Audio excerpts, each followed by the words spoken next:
소금에 열을 가해서 하게 되면은 소금에서 가스가 분출이 돼요. 집에서 그걸 하시면 안 되는 거죠. 이렇게 여기 고생하면서 살려니 정말 하늘나라 가는 게 좋을 것 같습니다. 그런 투로 기도를 많이 했어요.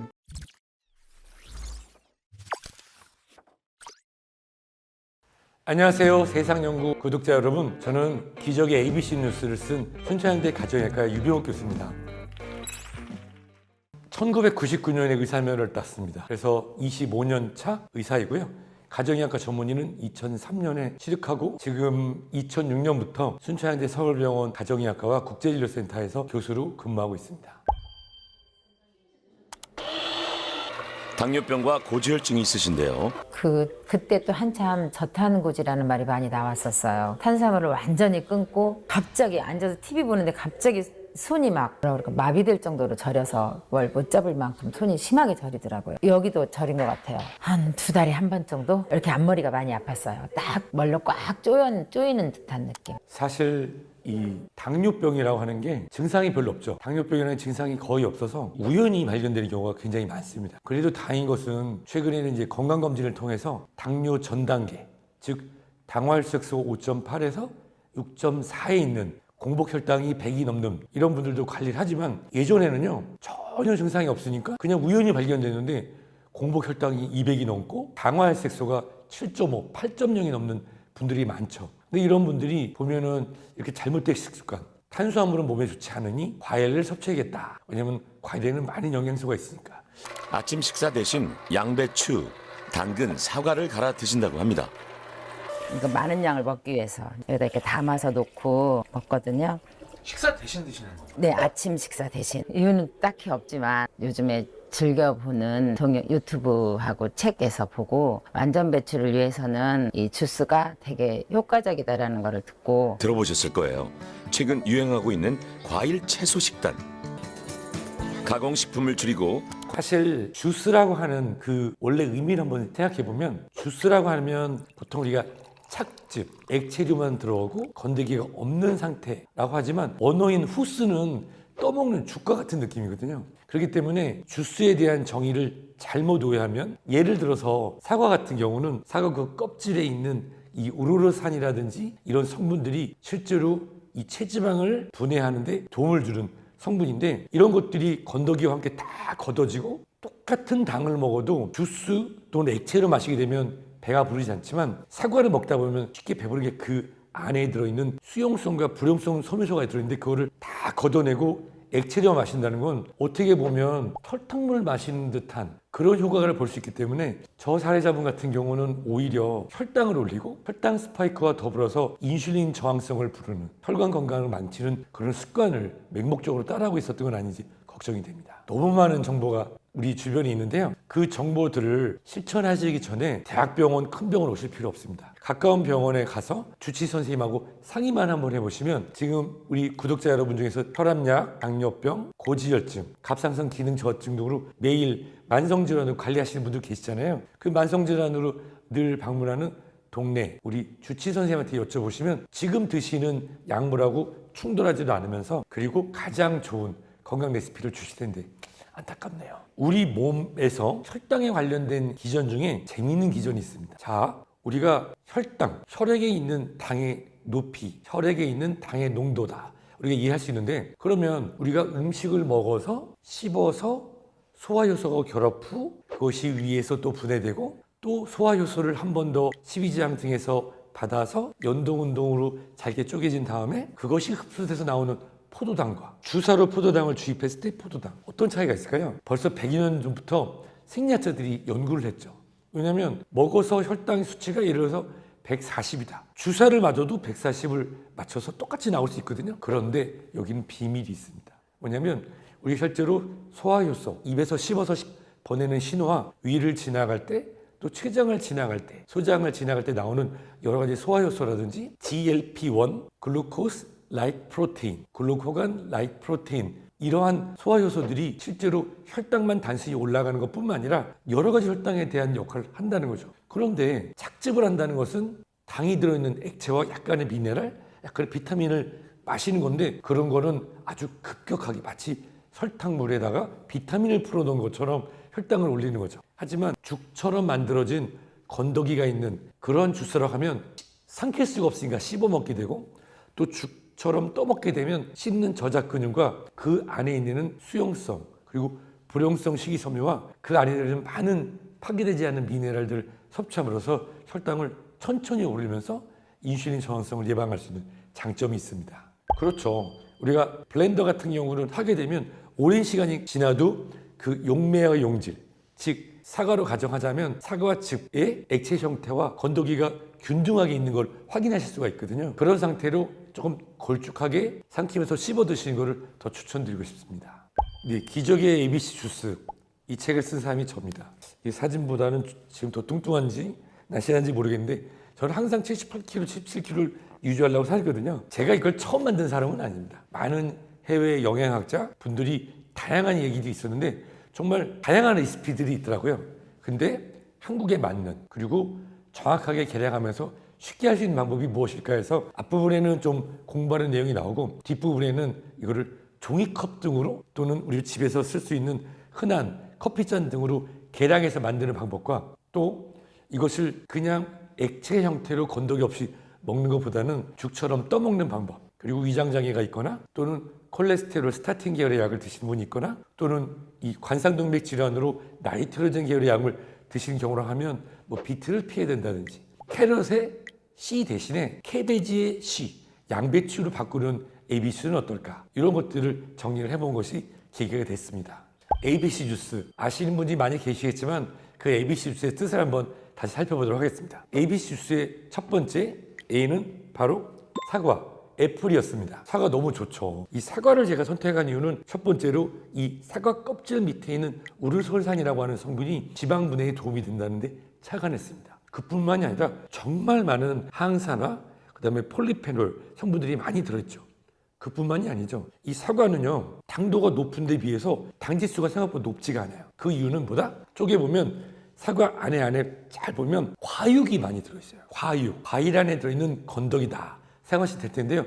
그래서 사과의 과육이 우리가 씹어 먹게 되면은 당을 천천히 올리게 하면서도 건강한 당을 선택할 수 있어서 애플, 사과를 선택했고요. ABC 주스의 B는 바로 비트였습니다. 요즘에는 비트가 우리나라에서도 생산이 돼서 정말 구하기가 쉬운데 비트를 처음 선택하게 된 거는 비트 주스라고 하는 것이 2010년 전후로 해서 미국 헐리우드 셀럽들 통해서 많이 얘기가 됐었거든요. 이 비트의 그런 효과는 뭐냐면 실제로 소장에서 지방을 흡수를 저해시키고 또 혈액 중에 비트의 성분들이 들어가게 되면 내장 지방을 줄일 수 있는 것이 어느 정도 연구를 통해서 밝혀졌습니다. 그래서 이 비트 주스가 서양 그리고 또 영양학자 선생님들이 추천해 주셨는데 한국 사람들에게는 비트가 예전에는 약간 가격이 고가였고 쉽게 사용할 수가 있거든요. 이 비트를 어떻게 먹을까 고민해봤는데 양을 좀 조절해보고 만약에 속이 좀 쓰리다 하면 쪄 먹어보면 어떨까 생각했던 그 BT 주스의 B가 ABC의 B였습니다. 그리고 당근입니다. 당근은 어떻게 보면 초등학교 때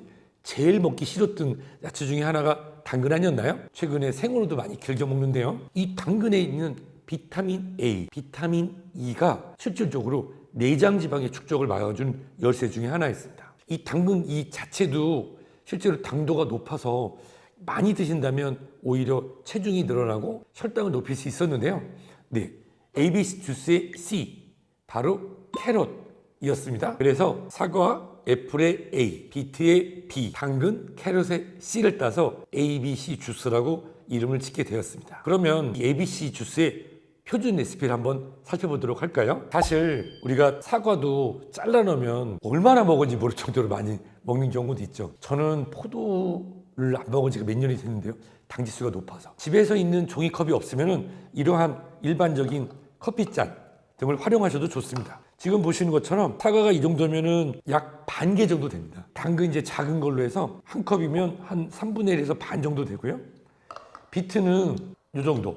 비트는 한 반 컵에서 3분의 1컵 정도. 요걸 왜 그렇게 말씀드리냐면 비트를 드시게 되면 간혹 공복에 속이 쓰리다는 분이 계세요. 그래서 양을 반이나 또는 3분의 1 정도 맞추면 되고요. 여기다가 물 반 컵 해가지고 믹서기 또는 이제 블렌더로 갈아주는데 여기 팁이 있어요. 뭐냐면 제가 지금 말씀드리는 건강한 성인을 위한 ABC 주스의 기본 레시피는 모두 다 생으로 드신다는 겁니다. 그러면 얼마나 갈아야 되냐고 물어보시는 분이 계신데요. 이것이 쭉쭉쭉 물처럼 되는 게 아니라 약간 지름밥 또는 죽처럼 기울였을 때 천천히 흐르는 정도의 강한 점성을 보이고, 저 같은 경우는 아침 공복에 죽처럼 떠먹습니다. 그런데 제가 지금 소개해드린 거는 건강한 성인을 위한 ABC 주스, ABC 죽이라고 할까요? 설명드렸는데, 혹시나 위장장애가 있거나 또는 협심증으로 인해서 관상동맥 질환 치료받고 있거나 과거에 뇌졸중 등으로 해서 혈관 할장기 드시는 분들, 스텐트 하고 계신 분들은 다양한 약제를 드시고 계시잖아요. 그런 경우에는 이 비트 섭취가 혹시 약 작용에 부담이 되실 수도 있어요. 또 간혹 나는 당근의 흙냄새가 좀 많이 나는데, 그런 분들을 위한 ABC 주스를 설명드리도록 하겠습니다. 웬 또 ABC 주스냐고요? B는 바로 바나나였습니다. 바나나는 당도가 높아서 걱정이 되지만 실제로 마그네슘이라든지 기타 많은 이런 미네랄 등이 들어있어서 건강한 과일로 분류가 되는데요. 그래서 양을 조절하는 게 중요하겠죠. 쌀과는 똑같이 반 개 정도 해서 한 컵 정도 또는 한 컵 좀 안 되게 쓰시면 되고요. 바나나는 반 개 정도 넣습니다. 반 개. 하나 다 먹으면 살쪄요. 반 개 정도 넣고요. 그러면 이 C, 당근의 캐롯을 대체할 이 C는 바로 변비 예방과 위장 장애에 도움이 되는 양배추, 캐비지의 씨였습니다. 이 양배추 같은 경우는 양을 잘게 채 쓴 다음에 한 컵 다 또는 한 컵 반 드셔도 되고요. 그리고 나서 미지근한 물 반 컵. 왜 미지근한 물 하시냐고요? 이 양배추 비린내 때문에 싫어하시는 분이 계세요. 이렇게 한번 드셔보시면 다음달 쾌변 제가 보장합니다. 사실 ABC 주스 시중에서 유통되는 것들도 많잖아요. 그런데 그거 아시죠? 유통을 위해서는 변질을 막기 위해서 가열, 가압을 하거나 또는 그러면 안 되지만 보존체를 넣는 경우도 있을 수 있다고 생각되거든요. 가열 가압을 하는 경우에는 우리가 원하는 미네랄이나 또는 폴리페놀 같은 항산화 효과를 기대하기 어려운 것이 사실입니다. 그뿐만이 아니라 건더기가 그대로 있다고 해도 수용성 식이섬유가 충분하지 않을 수 있죠. 그래서 조금 손이 많이 가더라도 저는 집에서 직접 해먹는 편인데요. 저는 일요일에 가족들이 공복에 4인 가족 기준으로 해서 만들어 보면 그렇게 비용도 많이 안 들거든요. 사과 2개, 비트 반 개, 또는 바나나 1개 반, 당근 1개 반, 또는 양배추 반 통으로 ABC 주스를 직접 블렌더나 믹서로 갈아서 이렇게 컵을 넣고 일요일 오전에 한번 드시면 좋고, 수요일 정도로 해서 조금 부지런하게 아침에 일어나서 준비해서 가족들을 위해서 주 2회 정도 드실 걸 권하고 싶고요. 이 정도 드신다고 하면 우리가 충분한 섬유소 부족을 타파할 수도 있고, 미네랄이나 또는 폴리페놀 같은 항산화 성분들을 자연에서 얻는 비타민이라고 생각할 수 있겠습니다. 이런 경우에는 아랫배가 점점 커지거나 나이살, 갱년기 타파, 그리고 우리 청소년들 보면은 시간이 쫓겨서 편의점 음식 먹느라고 탄수화물 위주의 식사가 되는데 거기에 무너진 이 식이섬유 섭취의 균형을 맞출 수 있을 것 같고요. 나는 앞으로 6주, 12주 사이에 좀 드라마틱한 변화, 이 벨트의 하나를 줄이고 싶다, 1인치를 줄이고 싶다, 이런 분들이라고 하면은 일주일에 4회 이상 공복으로 드시면 좋고, 저는 가능하면 생으로 드실 때 당근의 흙냄새나 걱정이 된다고 하면 살짝 쪄서 드신다고 하면은 불용성 식이섬유는 건들지 않으면서 드시니까 이 대변의 양도 들어가고, 탄수화물 섭취를 했을 때 탄수화물이 소장부역으로 뚫고 들어간 걸 차단해 줄 뿐만 아니라 다양한 미네랄과 항산화 성분들이 우리 몸에서 기초대사량을 올려서 내장지방을 활용해서 뱃살을 타파하는 데도 도움이 되니까 이런 경우에는 주 4회 정도 도전해 보시면 좋을 것 같습니다. 사실 식이 조절, 체중 조절은 평생의 숙제입니다. 그래서 뭐 단기간에 몇 킬로를 감량했다 이런 분들보다는 제 주변에는 유지어터라고 하죠. 우리가 본인이 원하는 만큼의 체중을 만드는 것이 아니라 건강, 체성분을 유지하는, 즉 근육과 지방을 균형 있게 유지하면서 그것을 유지하는 데는 사실은 기한이 없습니다. 하지만 주변에서 단기간에 빼셔야 되는 분들, 너무나 많은 탄수화물 섭취로 인해서 과다한 체지방이나 중성지방 혈증으로 고생하시는 분들이 이 ABC 주스 12주 요법을 통해서 성공한 사례를 많이 봤는데요. 월 1kg에서 1.5kg 정도 자연스럽게 줄이기 좋고요. 그거 아시죠? 사과와 비트를 먹으면서 근육 운동을 하면 근육이 더 잘생긴다는 사실. 안녕하세요. 세상연구소 구독자 여러분. 저는 소금 전문가로 알려지고 있는 박주용입니다. 소금은 누구나 먹죠. 사람뿐만 아니라 동물도 먹고 곤충들도 소금을 먹습니다. 그렇게 온 생명체들이 먹고 있는 소금에 대해서 정확하게 알고 있는 분들이 사실은 많지는 않아요. 서양학자들은 소금을 이제 NaCl, 나트륨 플러스 염소 이온으로 이렇게 분류를 하고 있죠. 동양에서는 예로부터 바닷물을 졸여서 만들어지는 것, 이것을 이제 소금이라고 정의를 내리고 사용을 해왔습니다. 유럽의 중세 문명의 시작도 소금을 누가 만들어서 공급하는 시스템을 갖는가라는 것이 됐고, 그다음 산업혁명도 마찬가지고, 우리가 산업혁명을 우리가 보통 흔히 이제 뭐 전기기관 이런 거 얘기하지만은 기본적으로 산알칼리 공업이라고 얘기를 합니다. 그러니까 산성 물질과 알칼리 물질을 만들어내는 거. 근데 신기하게도 소금을 물에 녹여서 소금물에다가 전기를 딱 걸면은 한쪽에는 강산이 나오고 한쪽에는 알칼리가 나와요. 한쪽에는 소금의 NaCl 중에 있는 CL이 물이 분해된 수소와 만나서 염산이 되고, 한쪽은 나트륨이 OH와 만나서 수산화 나트륨이 돼서 강알칼리가 돼요. 우리가 이제 pH라고 하는 이제 산성과 알칼리를 나누는 기준이 이제 7이고, 강알칼리는 14, 강산은 1로 표현돼요. 우리가 위액 같은 경우는 1 내지 2예요. 완전히 산성. 수산화 나트륨 양전물 같은 경우는 14로 간단 말이에요. 물은 중성인 7이에요. 소금물을 딱 분해하면 강산과 강알칼리가 딱 나눠져요. 근데 이 알칼리 강산성 물질을 갖고 여러 가지 제품을 만들고, 알칼리 갖고 여러 가지 제품을 만들다가 이 불필요 없을 때는 다시 합쳐지면 안전한 소금이 되는 거예요.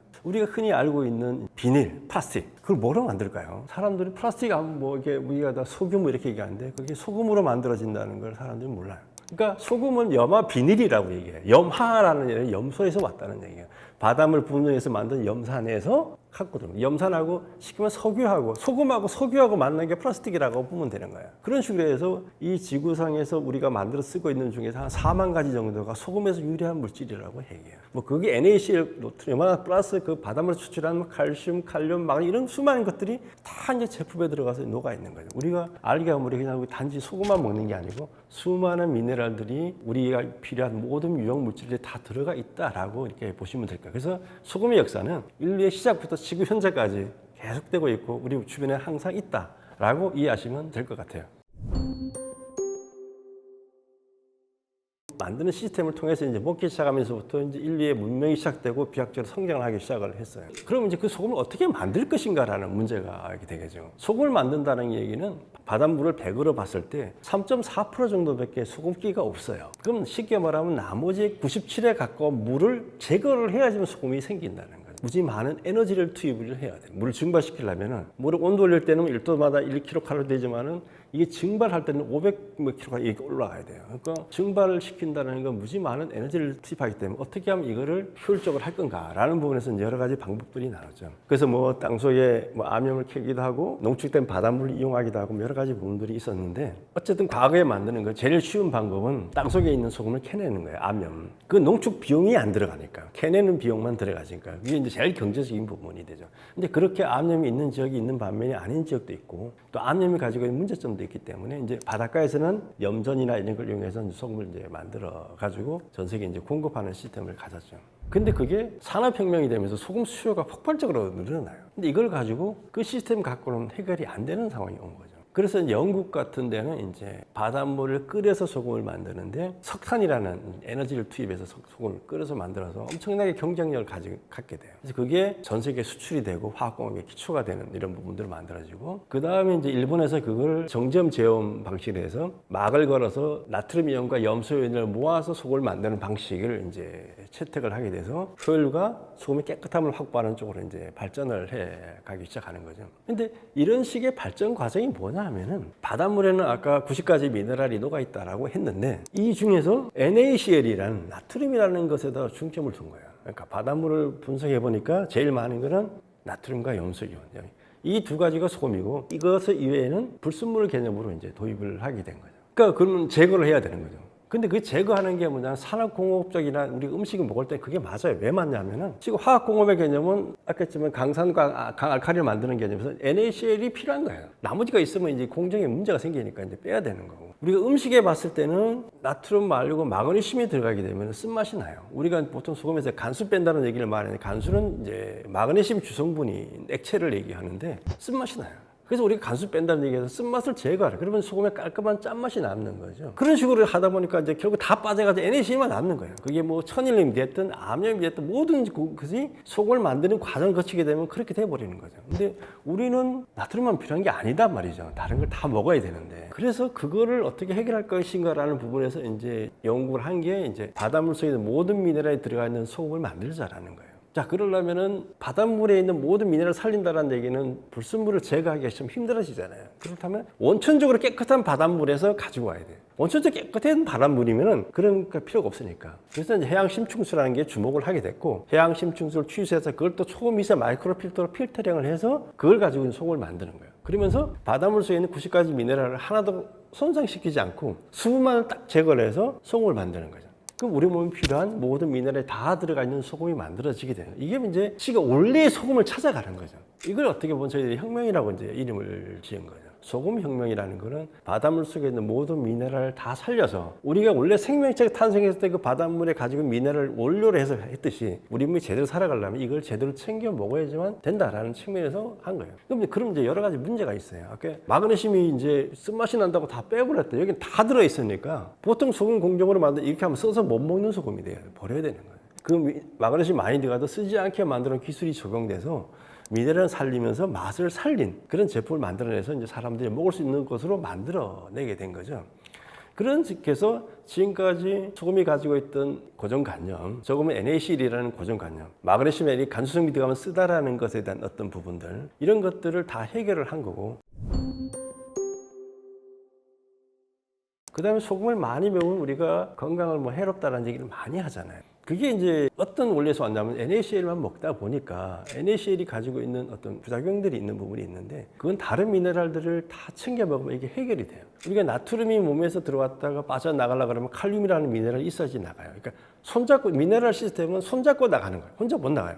그래서 우리가 저녁에 뭐 라면을 먹고 잤다. 그러면 아침에 얼굴이 붓는 현상이 생긴단 말이에요. 그러면 이제 나트륨이 들어간 건데 물이 찾고 있어서 그래요. 그러면 그 나트륨 빼려고 그러면은 호박을 넣는다든가 칼륨이 들어가는 걸 많이 넣으면 돼요. 근데 저희 소금은 칼륨도 많이 들어있단 말이죠. 그러면 이제 얘가 자연스럽게 같이 나가는 거예요. 그래서 아침이라도 붓거나 이런 현상이 없는 거예요. 그 수많은 미네랄들이 들어오면 서로 간에 작용을 하고 보완작용을 해서 나트륨이 갖고 있는 어떤 부정적인 측면을 해결할 수 있는 여지들이 있다는 거죠. 그런 측면에서 소금이 갖고 있는 부정적인 측면도 해결을 하고 맛도 보통 소금 다 짠맛밖에 없는데 저희들은 여러 가지 미네랄이 들어있다 복합적인 맛이 나요. 기존의 소금하고는 완전히 다른 개념에서 어떻게 보면 소금의 혁명이 일어났다라고 보고 사람들 생각도 완전히 바뀌어지게 된 거죠. 아, 소금을 이제 건강을 위해서 먹을 수 있는 제품이네 하는 인식들이 이제 새롭게 생겨나서 이제 건강을 위해서 내가 미네랄 보충을 위해서 먹어야 되겠다 하는 인식들이 이제 사람들에게 생겨나기 시작한 거죠. 그런 측면에서 어떤 소금의 혁명이 일어났다, 필요하다라고 할 수 있는 거죠. 우리나라를 비롯해서 중국이나 뭐 일본이나 이런 나라들에서 나름대로 소금을 어떻게 하면 내 건강을 위해서 좋게 만들어 볼까라는 움직임들이 있어요. 근데 예전에는 뭐 소금이라는 게 워낙 귀하다 보니까 소금이 그게 자체 감지덕지였는데, 근데 이제 문명에 대한 소금을 좀 알게 되면서 아, 내 몸에 건강한 소금을 만들어 먹어야 되는 생각들을 이제 하기 시작을 했죠. 근데 중국이나 우리나라나 일본이나 소금에 대한 생각이나 만드는 방법들이 달라요. 중국산 천일염은 나쁘다라는 인식을 많이 갖고 있어요. 중국산 천일염 나쁘다. 중국산 천일염 갖고 뭐 김치를 담갔다니까 뭐 짓물러졌다는 거 맛이 있다 이런 얘기들을 많이 한다는 거죠. 중국산 천일염도 서해 바닷물로 만들잖아요. 우리의 서해 그쪽은 동해 바닷물이 되겠죠. 그 바닷물 똑같은 바닷물로 만들어. 물론 중국의 연안에 공업하러 뭐 바닷물이 지저분해지는 이런 문제는 제기하고 또 똑같은 바닷물이라는 거죠. 그 똑같은 바닷물을 만들면은 똑같은 소금이 나와야 되는 게 맞단 말이죠. 그럼 왜 다를까라는 부분을 우리가 의문을 가질 필요가 있어요. 나라가 워낙 크다 보니까 암염 캐는 데도 있고 우물물을 기르는데 소금물이 나와서 그거 갖고 소금 만드는 데도 있고 땅속에 호수인데 소금 호수가 되면 밑에 소금이 깔려있는 호수도 있어요. 주력은 바다에서 만들어진 염전에서 만들어지는 소금이고 물론 정제물 공장도 있어요. 근데 중국의 소금은 호수에서 만든다라고 보시면 돼요. 서해 바다인데 호수. 그러니까 호수라는 개념은 깊고 넓다 이런 개념이잖아요. 우리나라 염전은 물의 두께가 한 1cm밖에 안 돼요. 염전 바닥에 물의 두께가 1cm. 중국은 1m 내지 2m를 깊이를 해요. 물을 넣는 우리나라는 1cm이기 때문에 금방 증발이 될 거 아니야. 그 금방 소금이 되는데 얘들 그냥 냅둬요. 6개월 냅둬요. 그럼 이게 증발할 거 아니에요. 6개월 동안에. 그럼 또 물 또 집어넣어. 그럼 이만큼 되면 밑에 소금이 이만큼 쌓일 거 아니야. 그럼 그때 이제 나머지 물을 빼버리고 불도저 같은 걸 밀어갖고 소금을 만든다는 말이야. 우리나라 천일염 한 보름 정도 걸려요. 물이 들어와서 소금이 되기까지. 근데 그동안에 오픈돼 있잖아요. 미세먼지, 황사 이런 게 다 들어갈 거 아니에요. 중국은 6개월, 1년 동안 한다고 봐요. 중국은 특히나 황사가 더 심해요. 황사, 미세먼지부터 제가 들어갈 게 다 들어간단 말이죠. 그죠? 그러면 이 소금이 층층이 달라요. 그죠? 시점에 따라 다른 거 아니에요. 그럼 이 소금은 어떤 소금일까? 그럼 자기들이 받은 문제가 있잖아 말이죠. 그래서 이거를 소금으로 인정을 안 해요. 중국에서 법적으로. 그러면 이거를 그 다음 2차 가공을 거쳤을 때 그걸 소금으로 인정해서 유통을 시켜요. 2차 가공은 첫째가 세척, 요오드라는 아까 얘기한 그 성분을 첨가를 해서 그거를 합법적인 소금으로 유통을 시켜요. 근데 많은 사람들이 그 과정을 안 해. 비용이 드니까. 그러면은 그게 우리 일부 멀찍한 사람들이 그걸 갖고 오는 거예요. 우리나라 수입해서 그냥 팔기도 하고. 그 염전 자체를 풀어갖고 이런 사람들도 있고. 그러다 보니까 그 소금이 문제가 있는 거예요. 중국에서 합법적인 소금 가장 거친 것들은 중국에 유통되는 거 보면 법적으로 옛날에 내가 몇 년 전 자료 보니까 한 80%는 가짜라니까 그거 안 거치는 거예요. 지금도 이제 어쨌든 단속하고 이렇게 해가지고 그걸 하려고 그러는 부분이 있는 거예요. 이제는 한국식 천일 염전을 도입하는 사람들도 좀 생겨났다고 그래요. 그래서 이제 그렇게 좀 만들자. 그래 한국 소금하고 비슷해지니까. 그래도 어쨌든 그래서 중국에는 아직까지도 이 위생을 확보하는 쪽에서 이제 초점을 두고 이제 소금 움직임들이 있어요. 우리나라는 소금을 가공하는 쪽으로 좀 발달을 한 가공. 우리나라 소금은 천일염 있고 정제염 두 개가 딱 생산이 돼요. 우리 심층 소금이라는 게 별도로 있지만 나머지는 보면 용융 소금, 죽염, 뭐 구운 소금 이런 게 되게 많잖아요. 죽염도 뭐 별 게 다 있단 말이죠. 왜 이 사람들은 멀쩡한 소금을 갖다 이렇게 할까? 이건 우리가 이제 고민을 할 필요가 있는데. 그건 천일염에 대한 불신이 깔려 있는 거예요. 기본적으로 지저분하니까 뭔가 안 좋은 게 들어있으니까 이걸 갖다 고온으로 해서 태우고 죽염이나 이런 걸 섞어도 미네랄을 좀 첨가하자는 이게 이제 죽염의 원리고 용융소금이라는 거는 얘들 지저분한 문제가 있는데 이것도 고열로 가공해서 그걸 다 제거하고 거기에 들어있는 미네랄도 쓰잘데기 없는 거 다 제거해서 순수 소금을 만들자. 이게 이제 용융소금의 논리예요. 그거 왜 구운 소금은 왜 구운 소금이냐? 보관성의 문제도 있고 습기도 있고 뭐 맛도 있으니까 또 구운 소금 만드는 사람도 있는 거고. 천일염이라는 그 소금에 대한 불신이 기본적으로 깔려서 그런 가공에 대한 얘기가 나오는 거예요. 근데 원래 그만 그 바닷물 만들 때부터 좀 제대로 만들어서 좋은 소금 만들자라는 개념보다 가공으로 이게 발달을 한 거예요. 근데 해양 심층 소금 또 별도로 카테고리 있죠. 하여튼 우리나라 주류는 그렇게 돼 있는데 일본이라는 나라는 좀 특이한데 일본은 갯벌이 별로 없어요. 그리고 습해요. 태풍도 많이 오고 그러다 보니까 염전이라는 게 생겨날 수가 없어요.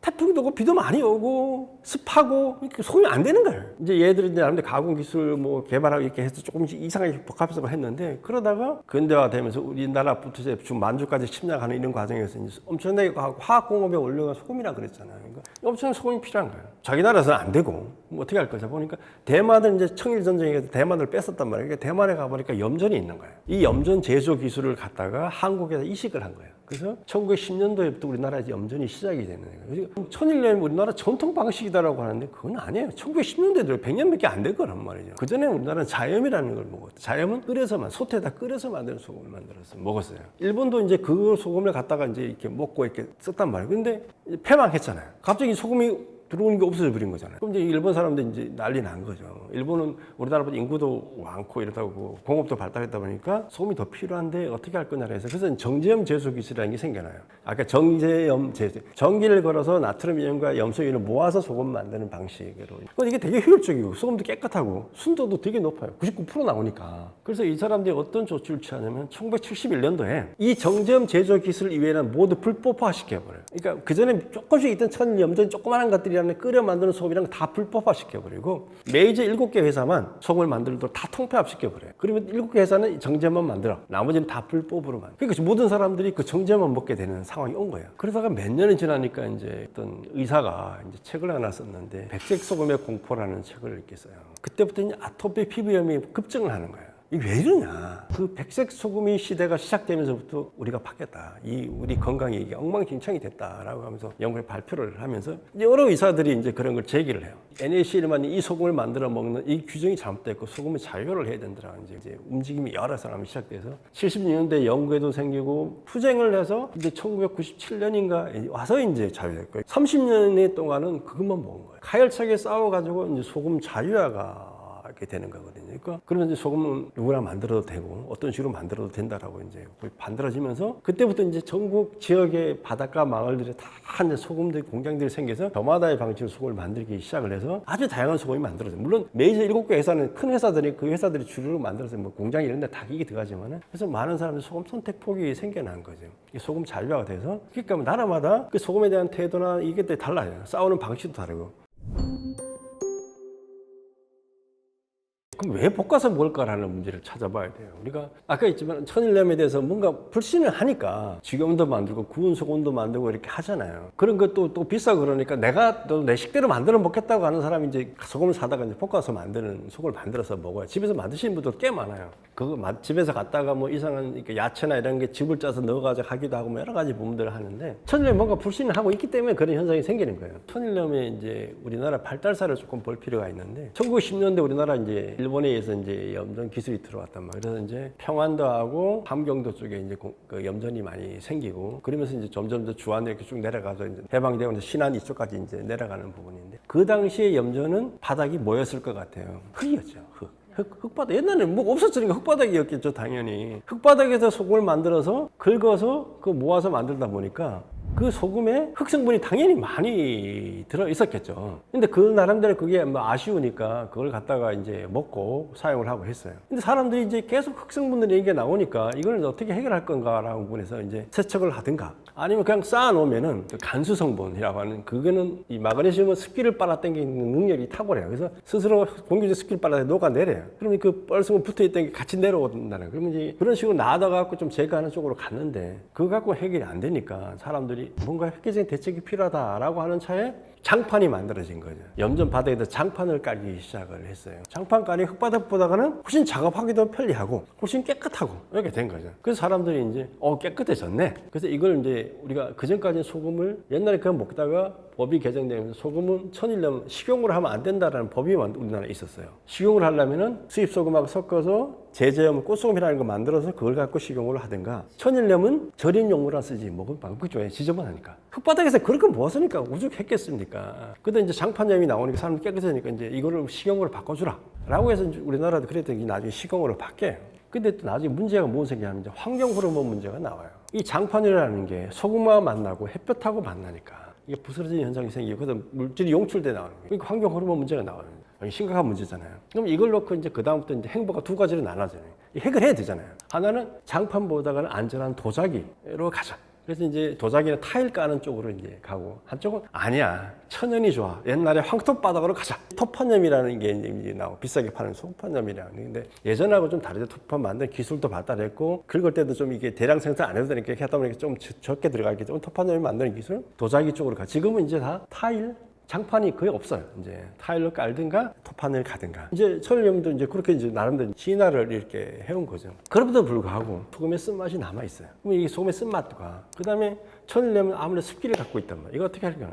이제 볶으면 이제 그게 해결돼요. 근데 볶을 때 그냥 볶기도 하고 물을 볶아서 한번 세척한 다음에 볶기도 하고 이렇게 되는데 문제는 소금이라는 게 이제 열을 가게 되면은 그 중에 있는 가스들이 이제 나오게 돼요. 이게 산소하고 반응하면서. 그러니까 못 모르는 사람들이 그냥 이렇게 볶게 되면은 그 가스가 유독 가스가 자기가 먹게 되는 거예요. 그래서 이제 소금 공장 큰 공장이 다 연통해가지고 다 배출하도록 이렇게 시스템이 만들어져가지고 이렇게 가고 있는데 그 집에서 자기 솥에다 이렇게 하고 옛날에 어떤 분은 솥에 그걸 다 앉아가지고 하시는 분이 있더라고요. 그것도 앉으면 자기는 다 올라요. 그러니까 이 사람은 계속 크게 끓이면서 이렇게 하시는 분이 계시는데 소금을 열을 가해서 하게 되면은 소금에서 가스가 분출이 돼요. 집에서 그걸 하시면 안 되는 거죠. 물론 소량은 이렇게 조금 하는 거는 그렇겠지만은 그 가스가 나온다는 걸 이제 인지를 하시고 뭐 환기나 여러 가지 철저하게 해서 이렇게 하면 모르겠지만 그렇게 할 필요가 없어요. 그걸 제거하고 싶으면은 이렇게 쓴맛을 제거하고 제거해야 되겠다. 그러니까 물을부터 세척을 하면 돼요. 소금을 세척하면 녹는다고 생각하는데 포화염도 이상을 하면 전혀 손상이 없어요. 포화염도. 물보다가 소금 양이 많으면 소금이 안 녹는단 말이죠. 그런 식으로. 이게 숯구리 같은 데다 놓고 물을 이렇게 뿌리든가 아니면 넣고 물 부어도 돼요. 그래가지고 물에 녹아 나가는 게 조금 있겠죠. 하지만 그렇게 해서 다 깨끗하게 씻어가지고 걸러가지고 펼쳐서 말리면 돼요. 뭐 그런 식으로 하면 해결되는 문제인데 굳이 집에서 볶을 필요 없고 또 하나는 마트에 가면 1kg, 2kg짜리는 다 세척해서 다 말려갖고 나온 거니 그거 사다 쓰세요. 30kg, 50kg짜리 갖다가 자기가 볶으려고 애쓸 필요가 전혀 없다. 집안에서 그거 할 일이 아니에요. 그러니까 마트에 가면 잘 해가지고 기계화를 다 해서 갖다 놨으니까 그걸 갖다 쓰시면 되고 본인이 뭔가 또 새로운 걸 만들고 싶어서 그런 경우 있겠지만 그런 경우에도 고열을 이렇게 가하게 되면 가스가 나오니까 온도라도 이런 것도 잘 감안해서 이렇게 작업을 하셔야 되는데 그런 걸 몰고 하다 보니까 이제 그런 부분들이 생기는 거예요. 지금도 물어봅니다. 소금 어떻게 먹어요? 지금까지 소금 안 먹은 사람 없잖아요. 매일매일 소금 먹고 있으면서 저한테 소금 어떻게 먹냐고 이제 물어보시는 분들이 되게 많아요. 먹는 게 간단하죠. 음식에 넣어 드시면 되고 이게 물에 타 드셔도 됩니다. 제가 지금 마시고 있는 물에도 이제 소금이 타서 마시고 있거든요. 500ml 물병인데 이렇게 이게 3g 들어있는 거거든요. 뜯어갖고 그냥 이렇게 넣으시면 돼요. 그러면 이제 완전히 포카리 스웨트처럼 이게 뿌옇게 되잖아요. 근데 이게 한 2, 3분 내면 아주 투명하게 바뀌어질 거예요. 근데 그 전에 그냥 이거 드셔도 되고 가지고 다니고 운동할 때 가지고 다니셔 마시면 돼요. 등산 가실 때 이거 마시면은 내려와서 후유증도 없고 건강해질 수 있으니까 드시면 되죠. 수시로 이렇게 드시면 되고 타서 하루에 기본적으로 둘 내지 셋 마시게 자연스럽게 마시게 되더라고요. 뭐 병에 든 제품은 티스푼이 보통 3g 정도 됩니다. 티스푼으로 이렇게 타서 드시는데 그 3g 꼭 고집할 필요는 없어요. 넣다 보면 얼마 정도는 내 입맛에 맞는구나 알게 되니까 그렇게 맞춰가지고 수시로 드시면 되고요. 한 3g 정도가 되면 보통 사람의 입맛에 맞아요. 근데 어떤 사람은 짜게 느끼는 사람도 있고 어떤 사람은 너무 싱겁다라고 느끼시는 분들이 있는데 소금을 좀 드셨다 하시는 분들은 싱겁다고 느끼시고 소금 별로 안 드시는 분들은 짜게 느껴지고 그래요.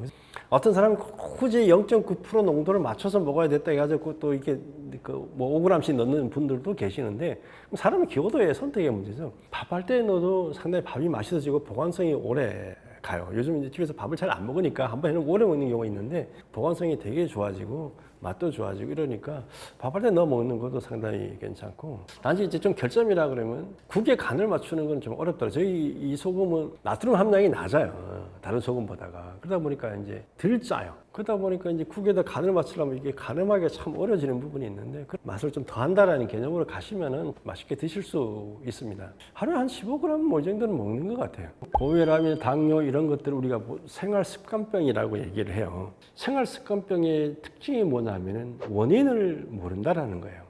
암에 걸린 사람은 왜 걸렸느냐? 그러면 몰라요. 아직도 우리나라 전 세계 사람은 몰라요. 그냥 뭐 발암 물질 뭐 얘기하고 뭐 담배 피우고 술 먹었으니 되겠지만 당뇨 걸린 사람 보고 왜 걸렸습니까? 뭐 단 거 많이 먹어 이건 아니에요. 고혈압도 유전자 이거 문제도 아니다라는 거죠. 자 고혈압 걸린 사람도 있고, 그러니까 뭐 똑같이 그래도 안 걸린 사람도 있고 이러니까 저는 소금을 이렇게 늘상 먹는데 저는 저혈압이에요. 한 110 정도 뭐 이렇게 돼서 이렇게 해요. 소금 아무리 먹어도 그래요. 그렇지 그런 부분이 있잖아요.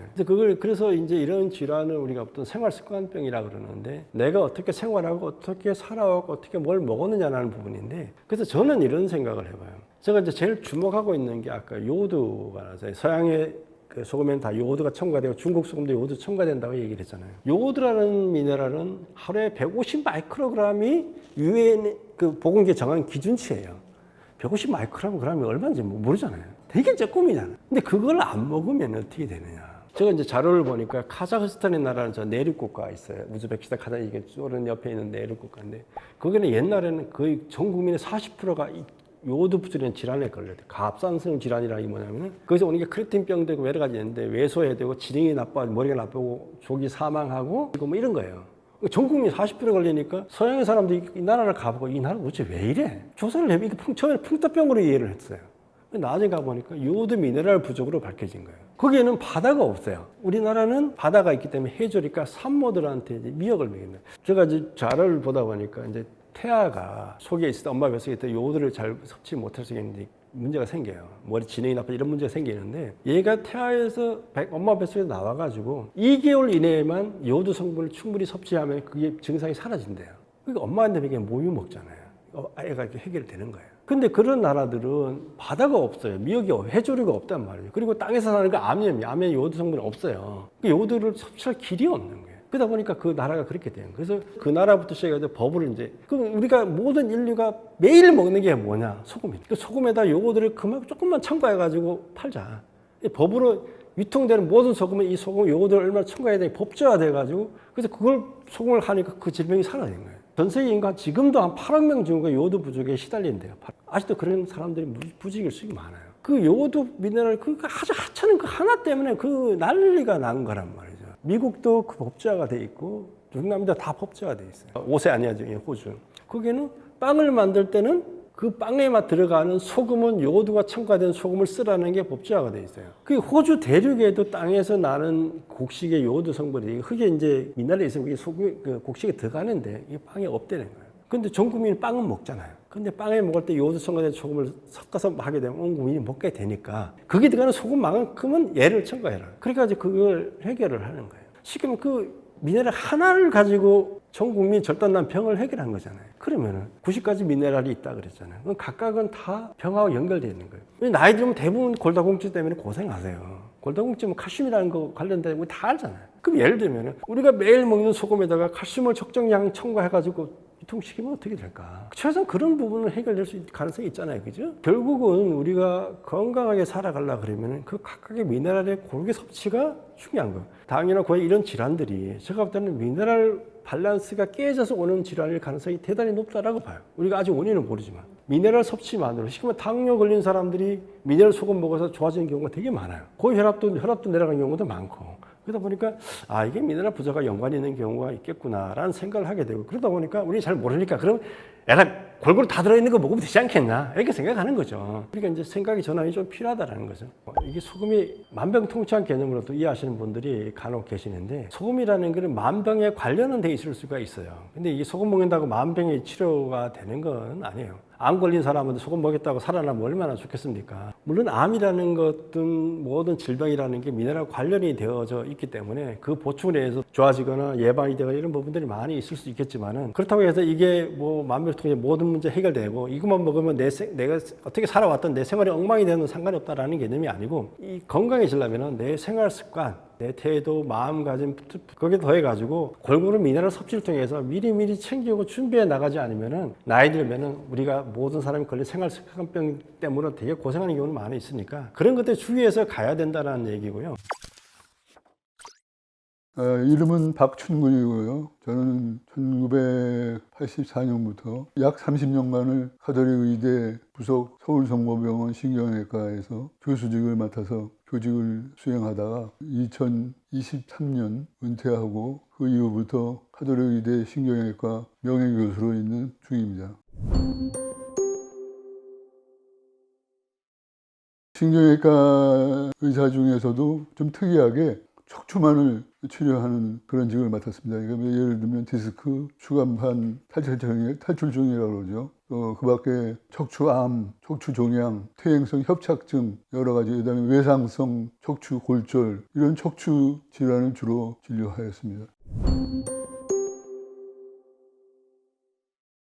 대개는 본인이 파킨슨이라고 그러면서 오시는 분들은 없고 가족들이 모시고 옵니다. 왜냐하면 요새 좀 행동이 점점 느려지기 시작하고 발 걸음걸이가 짧은 그러니까 종종걸음이 돼버리죠. 몸이 앞으로 이렇게 구부러지면서 온몸이 행동이 굉장히 느려지는 거예요. 근데 대개 이제 올 때는 그냥 행동으로 오지 다른 증상을 거의 얘기 안 해요. 주로 그렇게 해서 옵니다. 그러면서 중심을 못 잡고 자꾸만 넘어지려고 그런다. 그게 주로 모시고 왔을 때 증상입니다. 요새는 파킨슨병이 많이 알려졌기 때문에 주변 사람들이 모시고 가봐라. 모양을 보니까 파킨슨 같다. 그래서 오시는 분들이 많고 아니면은 전혀 내용을 모르고 왜 이러시는지 모르겠다 그러고 모시고 오는 수도 있고. 왜냐하면 전부들 연령이 많은 그룹이기 때문에 가족들이 모시고 오는 경우가 더 많죠. 저는 걷는 걸음걸이가 좀 느려지고 오른쪽 팔다리의 운동이 조금씩 왼쪽에 비해서 떨어지는 것 같고 그러면서 오른쪽 어깨가 많이 아팠어요. 그래서 정형외과에 가서 프로즌 숄더라고 그러죠. 하여튼 오른쪽 어깨가 아파서 정형외과 치료를 받았는데 몇 개월 동안 무슨 치료를 해도 좋아지질 않는 거예요. 그러니까 정형외과 선생님이 내 행동이나 이런 걸 이제 전체적으로 파악을 하고 있었기 때문에 저걸 신경과에 한번 가서 진찰을 받아보시는 게 어떻겠냐. 그 이전에도 터키 의사인데 저랑 아주 가까운 의사가 있어요. 근데 그 부인이 저 친구는 신경외과지만 그 부인은 신경과 의사예요. 자주 외국에 학회에 가면 만나는데 그 부인이 저를 좀 보자고 그러더니 제가 보기에는 닥터박이 조금 파킨슨 같은 모양을 보인다. 한번 가서 진찰을 해보는 게 어떠냐. 그리고 제가 펠로우 때부터 쭉 키워온 그 조 교수가 있는데 저의 방을 찾아오더니 교수님 혹시 파킨슨 병이 아닌지 모르겠으니까 제가 파킨슨 약을 드릴 테니까 이거 잡숴보시고 좋아지면 파킨슨 병이라고 생각하시고 한번 알아보시는 게 어떻겠습니까? 느닷없이 그런 얘기를 하는 거예요. 나는 뭐 이제 나중에도 얘기하겠지만 저도 이걸 받아들일 수가 없었어요. 파킨슨 병이라는 그 병을 저도 잘은 몰라도 알고 있는 한도 내에서는 외과 의사가 가지고 있을 수 있는 병이 아니거든요. 파킨슨 약을 나한테 주면서 이걸 먹고 좋아지면 파킨슨 병일 테니까 신경과 가서 진찰을 받으라는 거죠. 그래서 이제 신경과로 정형외과 의사의 공고가 있어서 갔더니 단박에 파킨슨 같다고 빨리 그 영상 검사를 하자. 핵의학과라는 게 있어요. 핵의학과, 영상의학과에서 파생되는 건데 거기서 이제 동위원소 검사를 하거든요. 그걸 PET라고 그러고 PET로 CT를 찍는다고 그래서 PET-CT라고 그러는데 그 PET-CT의 그 진단률은 95%예요. 그건 거의 확실한 거예요. 내 왼쪽 뇌에 도파민이 눈에 띄게 줄었다. 그 결과가 딱 나온 거예요. 그게 확진이 돼버렸죠. 그래서 진단이 된 겁니다. 진단이 된 다음에 내가 돌이켜보니까 사실 많이 후회했죠. 내 아집 때문에 일종의 병 욕심이지 아닐 거라는 거 가정하에 자꾸만 나는 딴짓을 했으니까. 그러니까 그러고 돌이켜보니까 걸음 걷다가 넘어진 적도 있고. 근데 사실 성인 남자가 걷다가 넘어지는 일이 흔한 일이 아니잖아요. 근데 그걸 여러 번 넘어지고 그다음에 손도 좀 약간 떨리는 듯한 기분이 들고 그 사람들이 지적한 것들이 내 자신이 확인해 보니까 있었던 것 같아. 그래서 내가 너무 편견을 갖고 있었구나 하는 걸 느꼈죠. 한마디로 얘기하면 사형 선고예요. 사형 선고. 제가 이 내용에 대해서 쓴 책이 있는데 그 책에 뭐라고 썼냐면 독수리 새끼가 절벽 꼭대기에 둥지를 틀고 이제 알에서 깨어나서 엄마가 갖다 주는 음식 먹고 이제 다 컸어요.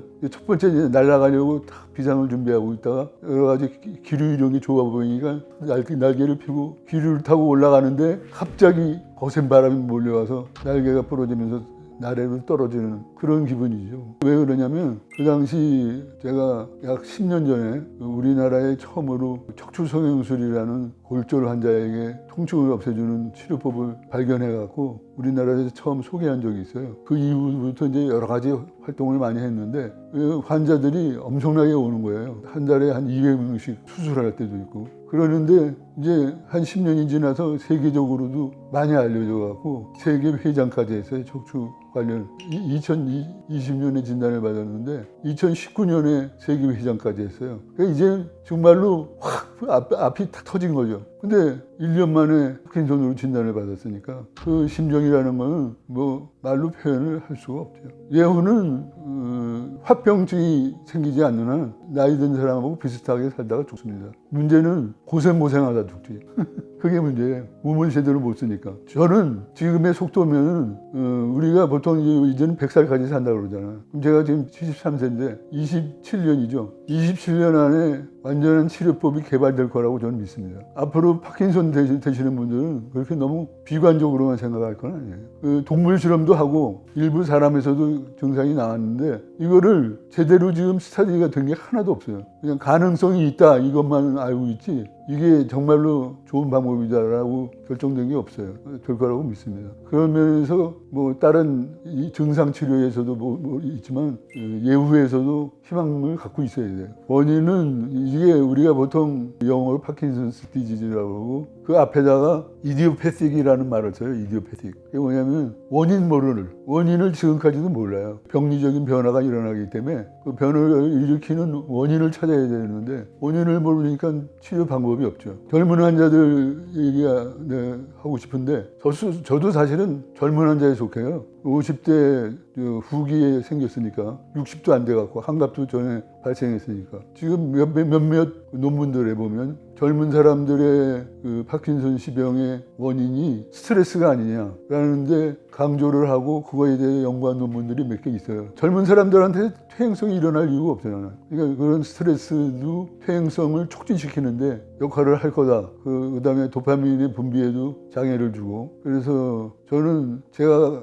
파킨슨 병을 앓게 된 원인 중에 하나가 그 당시 그 10년 동안 엄청나게 바쁘게 지냈거든요. 정말 식구들하고는 해외 학회 갈 때 무슨 수를 쓰든지 돈을 준비해 갖고 식구들 표까지 사서 한번 학회나 갔다 오면 서울에서는 한 번도 내가 10년 사이에 제대로 된 여행을 가본 적이 없어요. 해외 학회할 때나 같이 나가면 나갔지. 그 정도로 일에 워커홀릭 스트레스, 정말 스트레스가 많은, 영어로 얘기하면 스트레스풀 라이프를 지냈죠. 그게 나는 하나의 원인일 거다, 이렇게 추정을 하기 때문에 그 스트레스 얘기를 제가 강조하는 겁니다. 실제로 지금 옛날보다는 파킨슨 환자들이 많이 늘은 것 같지 않아요? 옛날엔 파킨슨이라는 거 잘 알지도 못했잖아요. 이게 주요 증상이 제가 지금 말하는 거 보면 전부 운동하고 관계된 얘기들이잖아요.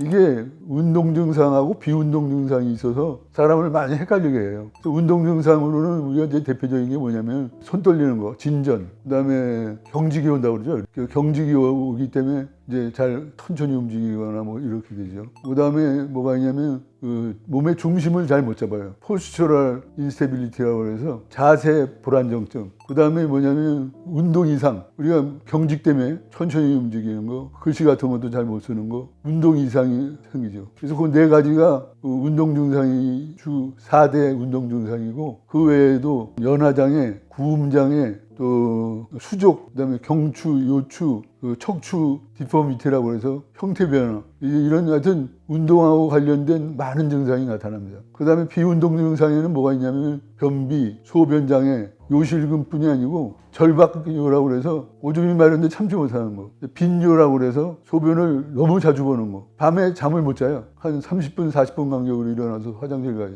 그다음에 치매, 우울증, 이런 여러 가지 운동하고 관련 없는 수면장애에서는 REM이라고 해서 렘 슬립이라는 게 있어요. 레피드 아이 무브먼트, 눈이 빨리 움직이는 건데 그걸 렘이라고 그러고 렘 수면장애가 있는데, 렘 수면장애는 자다가 잠꼬대를 막 소리를 꽉꽉 지르고 막 일어나려고 그러다가 낙상을 하고 그런 문제가 생기는, 파킨슨하고 무슨 관계가 있을까 하겠지만 도파민이 분비가 안 되면 그런 증상이 나타납니다. 그래서 운동 증상, 비운동 증상 두 가지가 있다는 거를 꼭 기억하셔야 돼요. 확진이 되잖아요. 이미 갖고 있던 비운동 증상이 있어요. 근데 그거를 모르는 거죠. 모르고 이제 저도 전문 증상이 두 가지가 있었어요. 변비는 한 확진되기 한 4년 전부터 있었어요. 그것도 그냥 이상한 간단한 변비가 아니고 외국에 학회를 갔는데 학회 가기 전부터 변이 안 나왔어요. 근데 학회 가서 한 3, 4일 있는데 중간에 변이 나올 것 같아서 화장실 갔는데 이게 딱딱해서, 하여튼 뭐 좀 들어온 얘기지만 항문에 이게 걸린 거예요. 나오지를 않아요. 어떻게 하겠어요?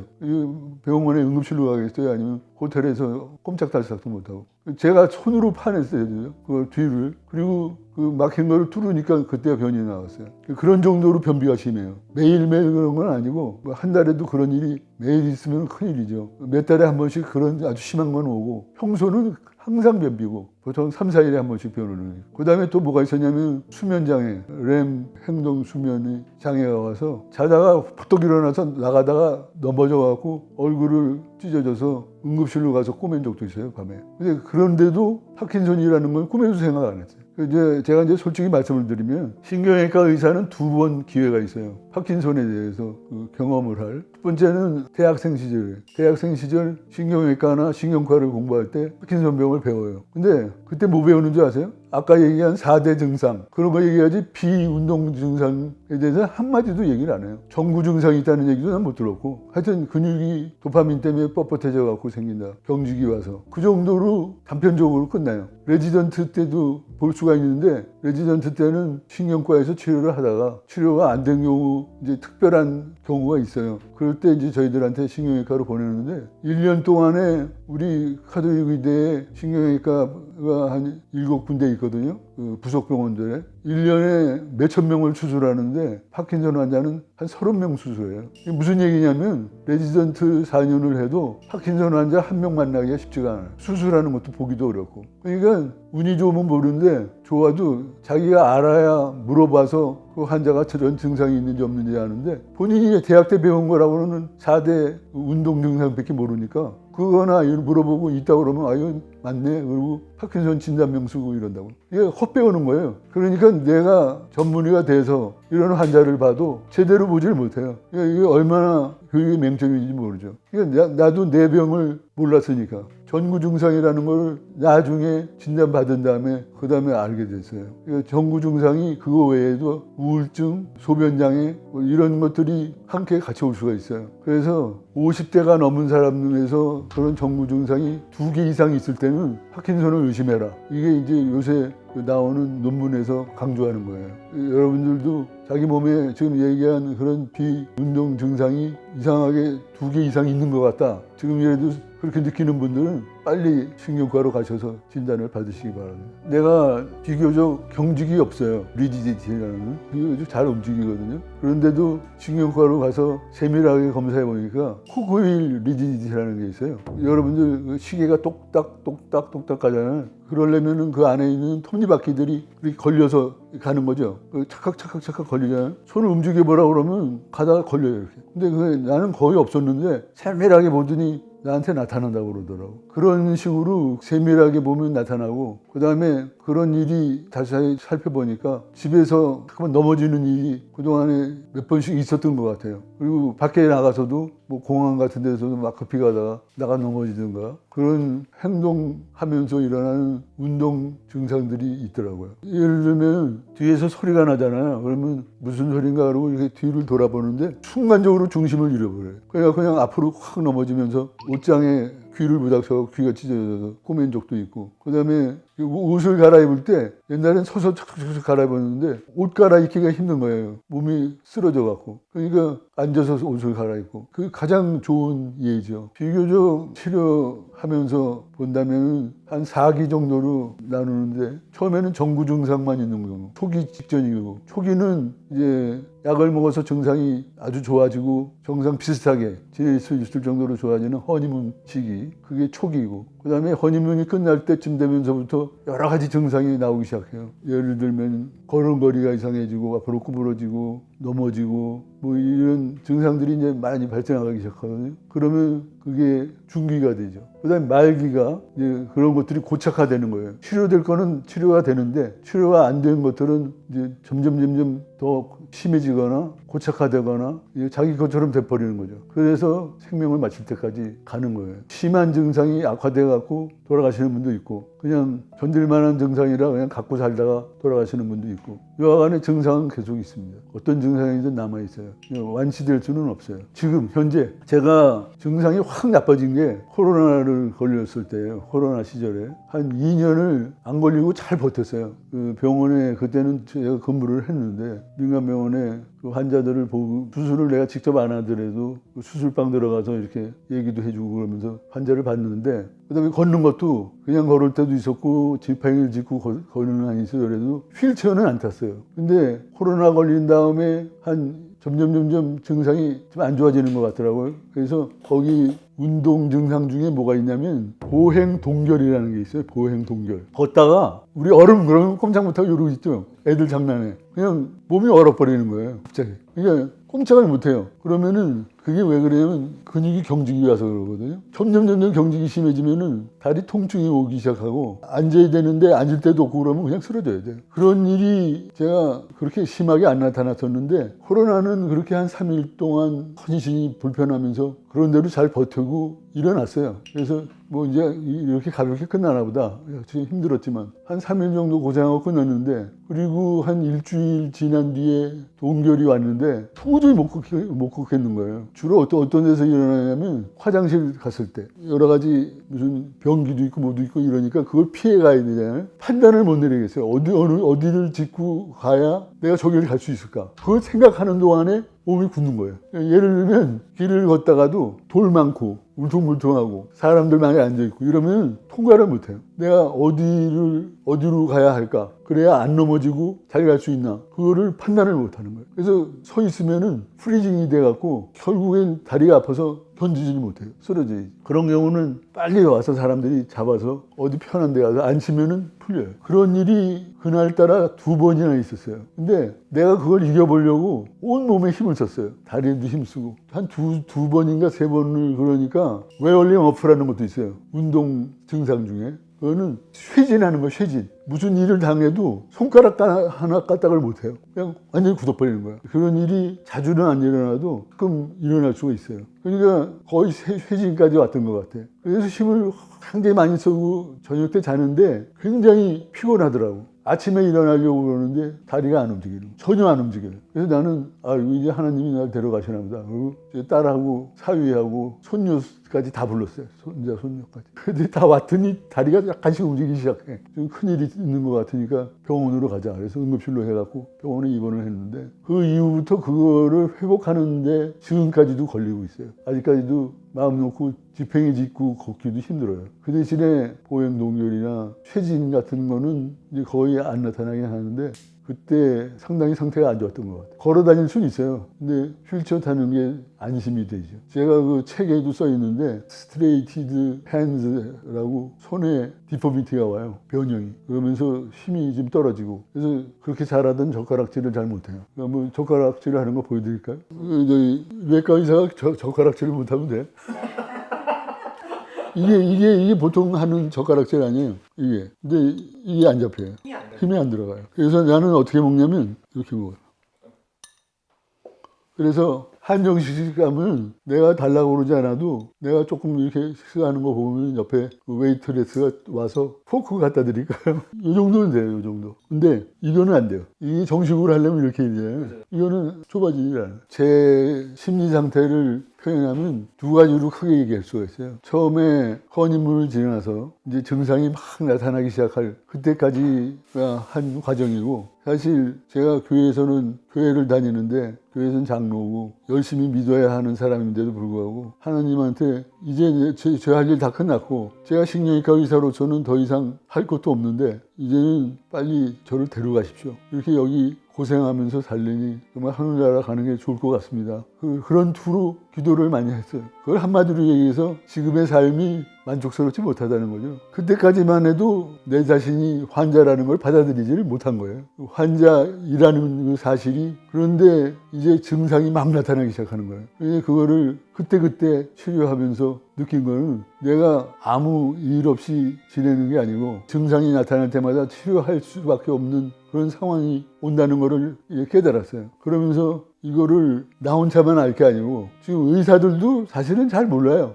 어느 과정에서 어떤 증상이 나오고 증상이 나오면 환자가 어떻게 느끼고 그런 걸 자기가 당하지 않았는데 어떻게 알아요? 환자가 말을 안 해주면. 그 다음에 또 하나는 환자로서가 아니라 의사로서 내 병을 본 거지 내가 환자의 입장에서 나 자신을 보지 않았다는 거를 깨닫기 시작했어요. 그리고 마침 그때 제 큰딸 소은이가 저한테 만날 때마다 얘기하는 거예요. 아빠는 어떻게 그 귀중한 시간을 그냥 까먹고 있냐고. 이런 거를 지금 아빠 상태를 잘 표현해서 책으로 내면 어떻게 많은 사람들한테 도움이 되지 않겠냐. 그런 거를 한번 생각해 보라고. 근데 그 말이 피부에 닿기 시작했어요. 그래서 내 병을 정리를 해보니까 외국에서 나온 파킨슨 병에 관한 그 논문들하고 들어맞고 그 사람들이 표현하는 것 이상의 증상을 제 자신이 느낄 수가 있더라고요. 그래서 이거는 내가 환자로서 이 내 경험을 표현할 필요가 있겠구나 라는 생각에 도달했죠. 그래서 바로 정리를 하기 시작했어요. 제